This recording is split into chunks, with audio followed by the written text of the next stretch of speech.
After 9 years, 6 continents, and over 100,000 kilometers of bike touring, my time with KOGA bikes is officially over. But I'm not done yet. And so that's why I've come to Idworx Bikes, who truly are the spiritual successor to KOGA. I'll show you the bike in a bit, but first, let's go into the factory and see what this brand's all about. Hi, Ellie, come in. Hi, Garrett. Nice to meet you. Nice to meet you. Come in. Got to show you something special. Here is an old painting. It's from 1988. That's when I was racing mountain bikes in Canada for KOGA. Okay, so I've been sponsored by KOGA for 9 years now, Yes. but not anymore.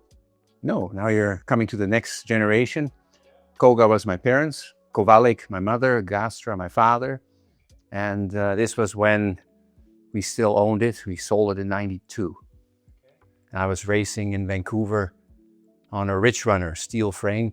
This was always hanging at KOGA at the factory. And now it's hanging at Bike Basics. It works.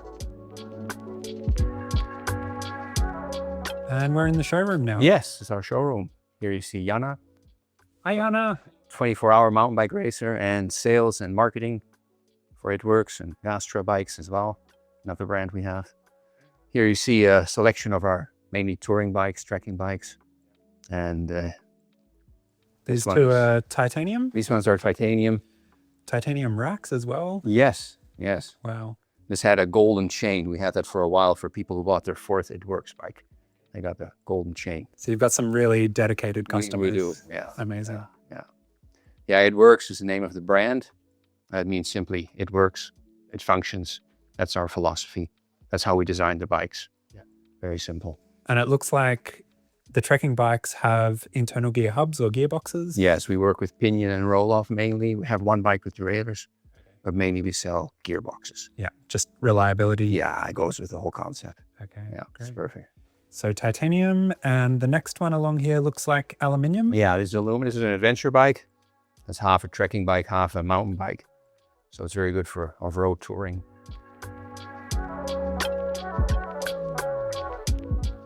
Yeah, we design a lot of parts ourselves. Of course, we do the frame and fork.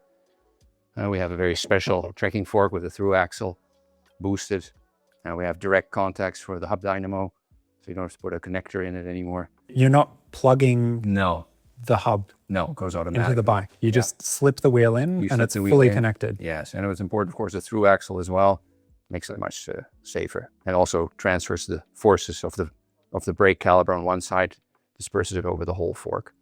Much more solid. We have a long taper.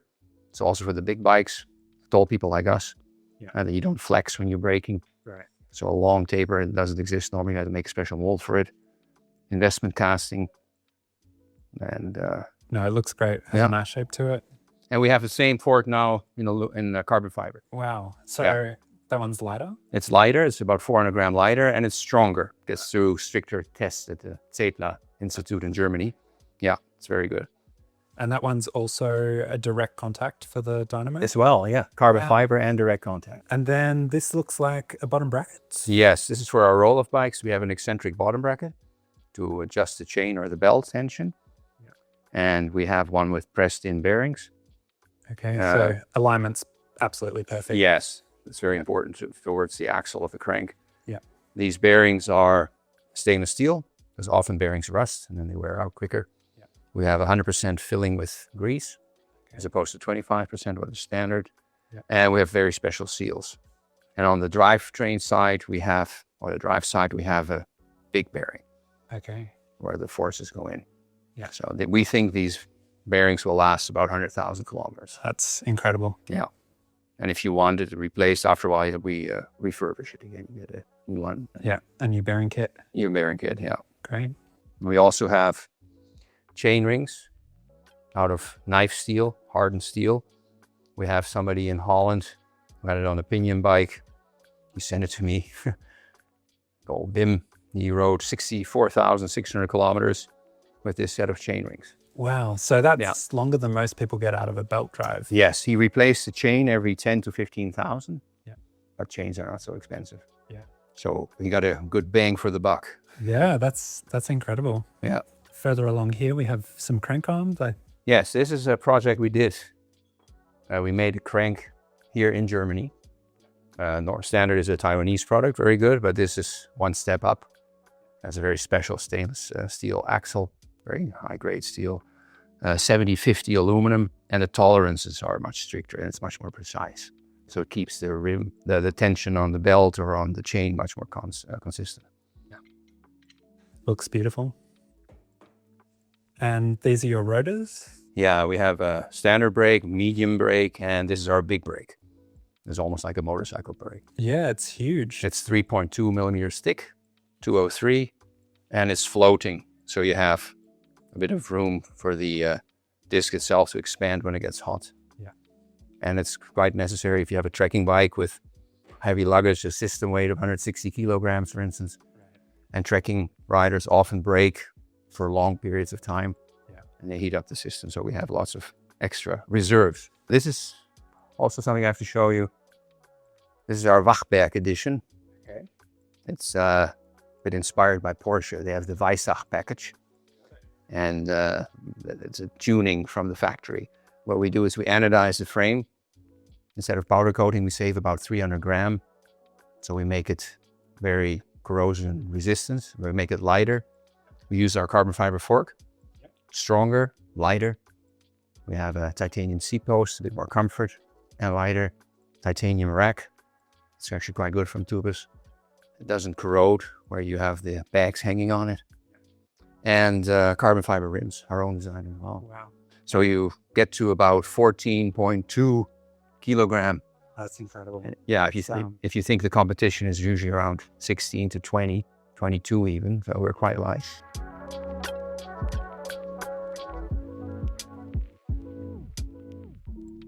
Yes, this is our room with our 3D printers. We usually run about 3 of them. We make quite a few parts for production, like cable guides. These ones go in between the frame and the cables, and then on top comes an aluminum part. We have them in for 2 cables, or 3, for 4, for 5. We have a special extra seal for the headsets, or sometimes we have brackets for fenders. We print them on Ultimakers. And for us, that's really good because we don't make very many bicycles, so the numbers are very small. And the problem is always mold costs. And if you print 3D, you don't need a mold. And you can change things and modify it and improve it and print it again. So for us, it's very helpful to make special parts in small quantities.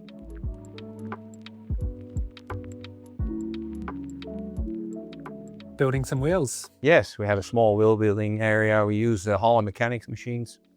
And Joe was just finishing a wheel. It's all done by hand. We don't have a robot. We have our tolerances, the green little square, about 0.15 millimeter both ways. And he's screwing it to that spec. We're now in the production area. We'll have a look at what's going on in here. It's not that many people at the moment. We have a holiday.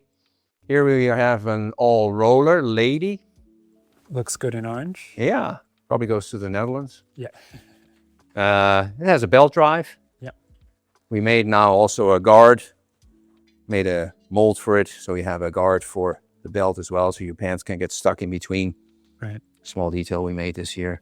And you're building the frame up with one mechanic One mechanic built from the frame all the way to the like my parents started with KOGA. They had one mechanic and built the whole bike. It was the same idea. We even have carpets like KOGA used to have always, Okay. in case something gets dropped, Yeah. doesn't get damaged. Yeah. And this is a trekking bike. It's not an adventure.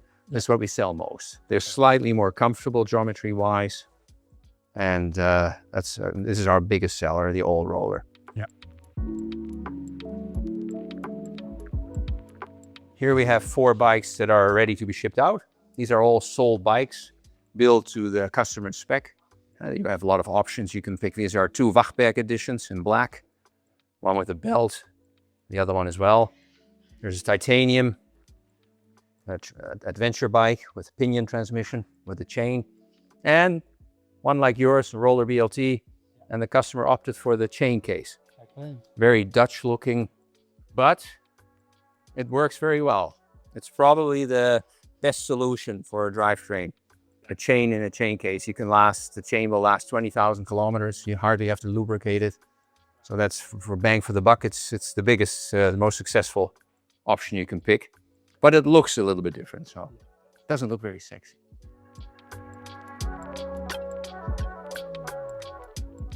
Okay, so this is it. We have the Idworx Roller BLT. Correct. Amazing. Roller because of roll-off, Okay. with an H, roller. And BLT, from my Canadian times, there was a trail on Cypress Mountain. It was called BLT, boulders, logs, and trees. Got it. And they have lots of tire clearance, wide tires fit well. Fairly long chain stays. Yep. So it keeps your front wheel down. And also, you'll have lots of clearance between the pannier bags and your heel. Yep. To stabilize it, to stiffen the long carrier rack parts here, we have a brace to make it stiff again. The carrier rack you have is titanium, Amazing. a bit lighter. Aluminum frame. Aluminum frame, yeah, triple butted. Special paint job. Special paint job, special color. And you have the ISR, the Idworx stress reducer. It's an angle limiter, can only go this far, so you can keep all the cables and the brake hoses much shorter. Yeah. You can't damage the frame when you fall. I'm seeing a carbon fork here. Carbon fork, Carbon rims. carbon rims. So I've never used carbon fork or a carbon rims on a touring bike. I'm No. very excited. So these rims are the strongest rims we have. They're light, wide, they're 30 millimeters, Okay. a good width, and they're indestructible. And we've gone for a more gravel tire on this. Yes, the Nice. G1 RX. Fast rolling. Yeah, fast rolling, 60 millimeters, so good size. And this is the new Sunla Deluxe. Yes, you were one of the first people with this light on an Idworx bike. We had to change the electric cables and the loom, which we have on our bikes. And you can charge up now your iPhone. Yeah, a USB-C You have charge. high and low beam, so it's quite good. It will be an option on our 27 bikes. Okay. The gear system at the back here, roll off. Yes. Yeah, so I've been using the roll off hubs for about 20 years. And I don't have to explain anything to you about it. yeah, you don't, 14 speed, Yeah. 526% gear range, super efficient, Yeah. quite lightweight, and just trouble free. Low maintenance. And what's interesting, we have our own disc rotor for it. Instead of 1.8 millimeter thickness, we already go to 2, so slightly more meat. And it's a design that matches the Shimano front rotor. And it's made for roll-off. So it gives you a little bit more reserves again as well. This is a chain. Yes. I haven't used a chain in, it must be 17 years now. Yeah. So we've switched to, it's a waxed chain. It's wax from KMC. Yep. It's a chain we've developed with them over the years. The pins and the rollers are much harder. And we have special chain rings out of hardened knife steel, as I said already earlier. You have a 35 at the front, 35/17. So it'll give you a nice easy gear for very steep stuff. Yeah, I think I'll be crawling up the hills. Yeah. In combination with our long life eccentric bottom bracket with the special bearings. And you have the crank made in Germany. Yeah. And then I've added my own accessories to this one. So Redshift Truck Stop Pro Endurance seat post. Wow, what a word. It's got a parallel linkage and it's a mix of a coil spring and an elastomer spring. So it's not too bouncy. It's got a really good ride feel. Up the front, I've picked a Vecnum frequency stem. So we're dealing with about 30 millimeters of suspension travel at the handlebars. And one of my favorite accessories, the aero bars. I think I spend about 50% of the time riding in that position. I got a custom frame bag built for it, which has a really good fit in the frame. Direct mount right through the bottom here for the nice clean lines. And I love that it's a roll top.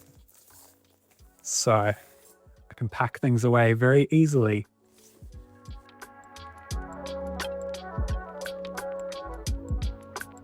All right, so that's pretty much everything I need to know about the bike.